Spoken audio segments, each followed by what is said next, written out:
Hi everyone, this is me Krishna and welcome back to my YouTube channel. So today we learn about types of research. तो आज हम types of research के बारे में पढ़ेंगे, तो जिसमें बेसिक रिसर्च आएगा, अप्लाइड एंड जो एक्शन रिसर्च है वो आएगा। तो ये तीन रिसर्च है उसके बारे में हम पढ़ेंगे। तो जो फर्स्ट है बेसिक रिसर्च, उसके बारे में पढ़ते हैं और उसका दूसरा नाम है बेसिक और फंडामेंटल रिसर्च। तो ये बेसिक रिसर्च क्या होता है कि उसमें कोई थियोरी होती है जो पहले से ही हो और उसके ऊपर ही हमें रिसर्च करना है, यानी कि कोई नई खोज नहीं होती है, जो एग्जिस्टिंग जो नॉलेज है उसके बारे में ही हमें ढूंढना है। Basic research is a primarily concerned with the formulation of a theory or contribution to the existing body of knowledge. The major aim is to obtain and use of empirical data and evidence to formulate, expand or evaluate the theory.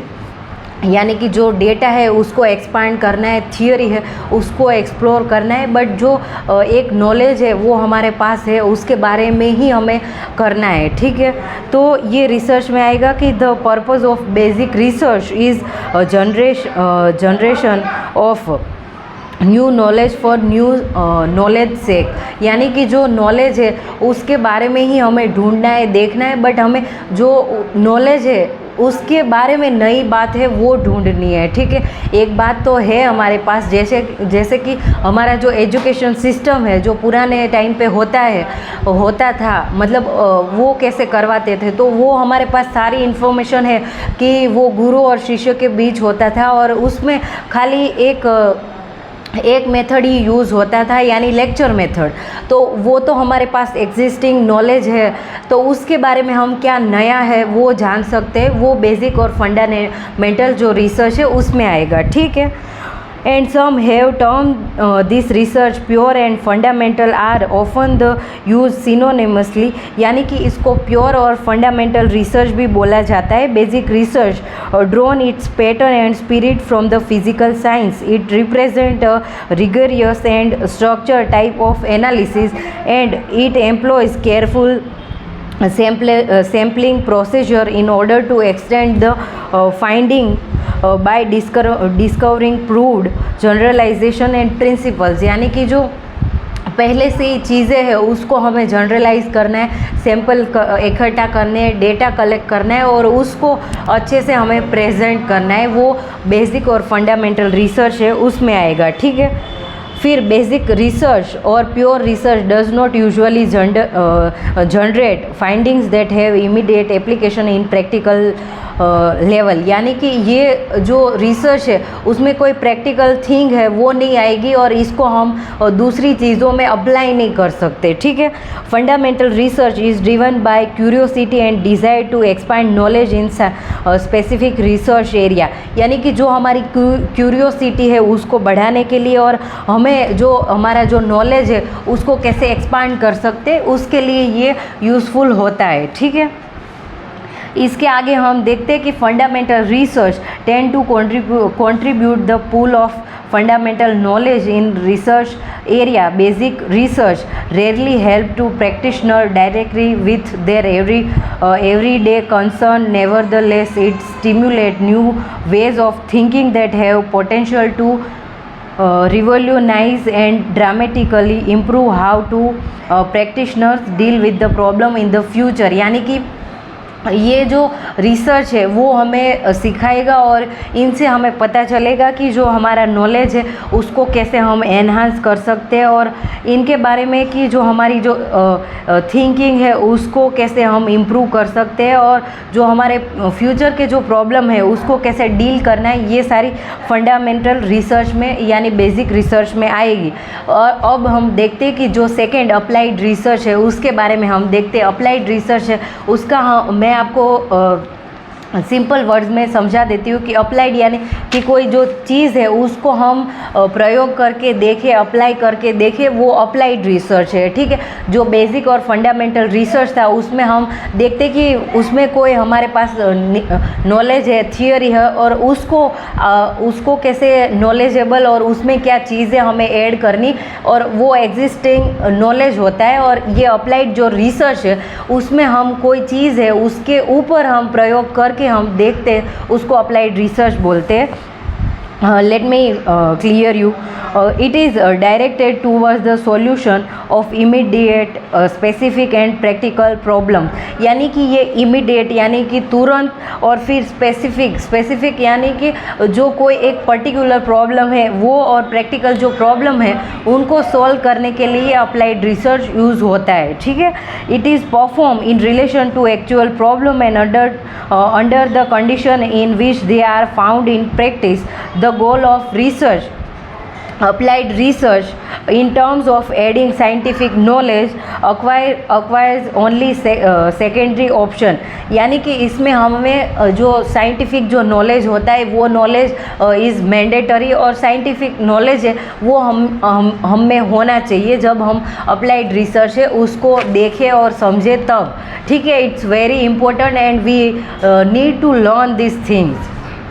फिर applied research also use the scientific method of inquiry, यानी कि इसमें जो scientific method है inquiry का, inquiry यानी कि जो पूछताछ करके आता है वो एक टूल होता है। और जो रिसर्च में हम आगे पढ़ेंगे जैसे क्वेश्चनर होता है, फिर चेकलिस्ट होता है, वैसे एक इंक्वायरी होती है जिसमें हमें किसी और को पूछना होता है कि ये कैसे हुआ, इसके बारे में क्या आप जानते हो, और वैसे क्वेश्चन होते हैं उसको इंक्वायरी बोलते हैं। और ये साइंटिफिक एक इंक्वायरी टाइप ही है। ठीक है, it has most of characteristic of basic research, यानी कि इसके जो कैरेक्टरिस्टिक है वो सिमिलर है बेसिक जो रिसर्च है वैसे ही है। ठीक है, and basic research moreover its findings are to evolve in terms of local applicability and not in terms of universal validity.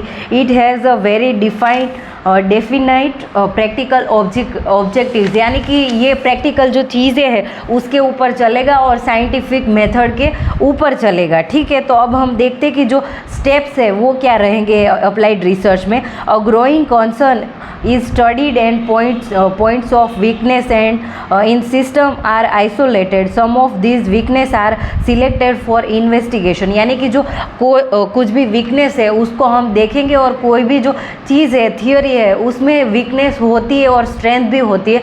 जैसे एडवांटेज होते हैं वैसे डिसएडवांटेज होते हैं, तो उसमें हमें वीकनेस है उसको देखनी है और उसको कैसे हम इम्प्रूव कर सकते हैं उसके बारे में हमें सोचना होता है। बट जो साइंटिफिक मेथड है उसको लगा के, ठीक है, तो ऐसे ही आप कुछ भी नहीं कर सकते हैं। Research is very systematic and scientific method. ठीक है, solution is modify and install so that it may work in practice. Solution must be maintained by planning in it is the organization so it may become the permanent part of the system। तो ये सारे इसके applied research के step रहेंगे। अब हम action research के बारे में देखते हैं कि एक्शन रिसर्च वो क्या है और ये एक्शन रिसर्च कैसे यूज़ होता है हमारे रोज़ बरोज़ के जो प्रॉब्लम्स होते हैं और जो इमीडिएट हमें सॉल्यूशन चाहिए होता है। जैसे क्लास में बहुत जो बच्चे होते हैं, स्टूडेंट होते हैं, वो शोर मचाते रहते हैं, तो वो टीचर है वो क्या करेगा और उसके लिए उनको क्या स्ट्रेटेजी अपनानी है और उनके लिए वो क्या कर सकते हैं। तो पहले जाके वो टीचर है वो सोचेगा और देखेगा कि जो बच्चे हैं वो इतना शोर क्यों करते हैं, वो मुझे क्यों नहीं सुनते। तो जब हम पहले टीचिंग में जाते हैं तो हमें ऐसे ही फील होता है, बट जैसे जैसे हम पुराने होते हैं और जैसे हम बच्चों के साथ कम्युनिकेशन करते हैं, टीचिंग करवाते हैं, उनको हम बातें बताते हैं और उनके साथ अच्छा बिहेव करते हैं, तो वो अपने आप ही अच्छे हो जाते हैं। तो ये एक्शन रिसर्च के कुछ ऐसे उदाहरण है। और फिर हमारे जो लेबोरेटरी होती है वो कितनी इम्पोर्टेंट है, फिर जो बच्चे होते हैं वो लाइब्रेरी में इतना पढ़ने में क्यों इंटरेस्ट नहीं लेते, तो वो इंटरेस्ट क्यों नहीं लेते उसके रीज़न एंड उसके लिए हम क्या कर सकते हैं, और जो बच्चे हैं वो लाइब्रेरी जाए और पढ़ने में इंटरेस्टेड रहे उसके लिए क्या कारण हो सकते हैं और उनके लिए हम क्या कर सकते हैं। तो इसको बोलते हैं एक्शन रिसर्च। मैंने आपको ऐसे एग्जाम्पल दे के समझाया। अब मैं आपको बोलती हूँ कि the field of evolution has shown great interest in action research since 1930s. In 1926, Buckingham used the concept of action research in education for the first time and his book Research for Teachers, but the credit goes to Stephen M. Corey.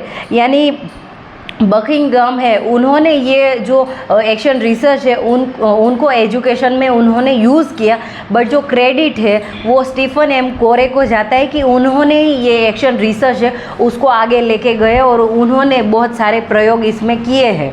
ठीक है, तो हमें Stephen कोरे का नाम याद रखना है। ठीक है, तो स्टीफन कोरे for using the concept action research for the first time in the field of studying and solving the educational problem. तो यानी एजुकेशन में जो स्टेफन एम कोरे है उन्होंने एक्शन रिसर्च को ज़्यादा बढ़ावा दिया और उन्होंने ही ज़्यादा प्रयोग किए हमारे एजुकेशन में। Action research is a method of systematic inquiry that teachers undertake as a research of their own practice, and in this field of educational research it is an applied research that the teacher, instructor and the school administration conduct to tackle and deal with the classroom problem and improving their classroom practice। यानी कि जो classroom के जो problems है और जो हमारी classroom की प्रैक्टिस है उनमें जो प्रॉब्लम्स आ रहे उनको कैसे सॉल्व कर सकते हैं उसके बारे में ही अप्लाइड जो रिसर्च है वो आएगा। और जो एक्शन रिसर्च है वो उसमें ही यूज़फुल होगा कि जो इमीडिएट हमें सॉल्यूशन चाहिए और रोज़ बरोज़ की जो प्रैक्टिकल लाइफ है उनके ऊपर ही हमें रिसर्च करना है, इसलिए इसका नाम एक्शन रिसर्च पड़ा है। ठीक है, according to Corey, action research is the process with a practitioner attempt to study their problem specifically in order to guide, correct and evaluate their decision and action. He further states that action research is a process for studying problem by practitioners scientifically to take decision for improving their current practices. यानी कि जो teachers होते हैं वो इनको काफ़ी हद तक यूज़ करते हैं कि स्टडी करते हैं कि जो उनको पहले गाइड करना है, फिर उनको बताना है कि क्या करेक्ट है और क्या हमें जो प्रॉब्लम है उनको कैसे सॉल्व करना है उसके बारे में हम सोचते हैं। ठीक है, तो ये कोरे की डेफिनेशन थी। फिर हम देखते हैं कि जो कैरेक्टरिस्टिक है वो क्या है एक्शन रिसर्च के। तो it is a scientific process for studying and solving the current practical problem of education. यानी कि ये एक साइंटिफिक प्रोसेस है जिसमें हम स्टडी करते हैं और सॉल्व करते हैं हमारी जो करंट सिचुएशन है उसको और जो प्रैक्टिकल प्रॉब्लम्स आ रहे हैं एजुकेशन में उसको। ठीक है, it tries to highlight and the self awareness, self critically and analytic ability to teachers and teacher educators. It tries to inject innovative approaches to teaching and it focuses on improving and modifying current practices. It is a small scale and narrowing focus research undertaken by teacher in the given context. It has also been referred as a research into practice by practitioner and practitioners। ठीक है, तो ये सारे characteristic रहेंगे। अब हम objective देखते हैं। To identify problems area in improve the working condition of a school, to develop scientific attitude among teachers, student, principal and administration for studying, understanding and solve their current academic problem. यानी कि ये student है उनको, फिर जो teacher है उनको, administration, principal, ये सारे जो लोग हैं उनको ये काम आएगा और वो सारे जो प्रॉब्लम्स आ रहे हैं उनको ये एक्शन रिसर्च की मदद से सॉल्व कर पाएंगे। ठीक है, to bring potential of excellence in school function. यानी कि जो स्कूल को कैसे अच्छे से कर सकते हैं उसके बारे में ये एनहांस करेगा और उनको अच्छे से वो रखेगा कि ऐसे हम स्कूल को अच्छे से फंक्शन यानी काम करवा सकते हैं। ठीक है, तो ये सारे ऑब्जेक्टिव्स थे। अब हम देखते हैं कि एरियाज ऑफ एक्शन रिसर्च।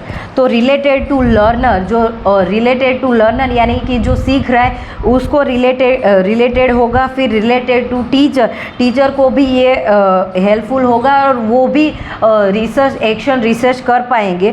फिर रिलेटेड टू मेथोडोलॉजी, मेथोडोलॉजी यानी कि कोई भी जो चीज़ है उसको कैसे करना है, कोई मेथड है उसमें कैसे यूज़ करना है, वो सारी चीज़ें आएंगी। रिलेटेड टू इवोल्यूशन यानी कि कैसे हमें परीक्षण करना है, वो सारी चीज़ें, और कैसे हमें वो चीज़ें हैं उसको पृथक्करण करके देखना है, उन सारी चीज़ों को। रिलेटेड टू करिकुलम यानी कि जो करिकुलम है उसके रिलेटेड भी है, ठीक है। फिर आगे हम देखते कि steps in action research, identify of a problem यानी कि पहले हमें प्रॉब्लम है उसको आइडेंटिफाई करना है। फिर defining, analyse and explaining the problem यानी पहले हमें डिफाइन करना है, एनालाइज करना है और एक्सप्लेन करना है जो हमारा प्रॉब्लम है उसको। फिर listening and stating the problem causes यानी कि ये जो प्रॉब्लम है वो किस वजह से हो रही है, उसके जो कारण है उसको हमें ढूंढना है। फिर development of preposition, formulation of hypothesis यानी कि हमें डेवलप करना है जो प्रपोजिशन है उसको, और हाइपोथेसिस यानी कि जो परिकल्पना है उसको भी हमें फॉर्मुलेट करना है, ठीक है। फिर drawing conclusion and taking decision यानी कि हमें कंक्लूजन है वो लाना है कि इसका सारांश क्या है, और हमें डिसीजन लेना है और निर्णय लेना है। फिर शेयरिंग द रिजल्ट यानी कि जो रिजल्ट इसके बारे में क्या है उसको हमें शेयर करना है। तो आज के वीडियो में हमने टाइप्स ऑफ रिसर्च देखे, जिसमें बेसिक रिसर्च देखा, फिर अप्लाइड रिसर्च देखा और उसके बाद हमने एक्शन रिसर्च देखा। तो ये जो 3 types of research they are very important. हमें ऐसा लगता है कि इसमें हमें याद रखने की क्या ज़रूरत है, बट एनटीए में इसके बहुत सारे क्वेश्चन आ जाते हैं और हमें याद रखना है। ये काफ़ी इजी है और हमें याद क्या रखना है कि जैसे ये एक्शन रिसर्च है उसमें जो स्टीफन एम कोरे है उन्होंने एक्शन रिसर्च को ज़्यादा अच्छे से एक्सप्लेन किया, एक्सप्लोर किया। तो ये सारी चीज़ें होती है। तो वैसे ऐसे डायरेक्ट क्वेश्चन आ जाता है कि जो एक्शन रिसर्च है उनको किसने इंट्रोड्यूस करवाया है हमारे एजुकेशन में, तो हमें स्टीफन एम कोरे का नाम याद रखना है। फिर स्टेप्स हो गए, फिर हमें ऑब्जेक्टिव और जो उनके कैरेक्टरिस्टिक होते हैं वो भी हमें याद रखने होते हैं। तो I will end this video here, bye everyone, thank you so much. और अगले वीडियो में हम देखेंगे कि जो अप्रोचेज है रिसर्च की उसके बारे में पढ़ेंगे। Bye everyone, happy learning and thank you so much everyone.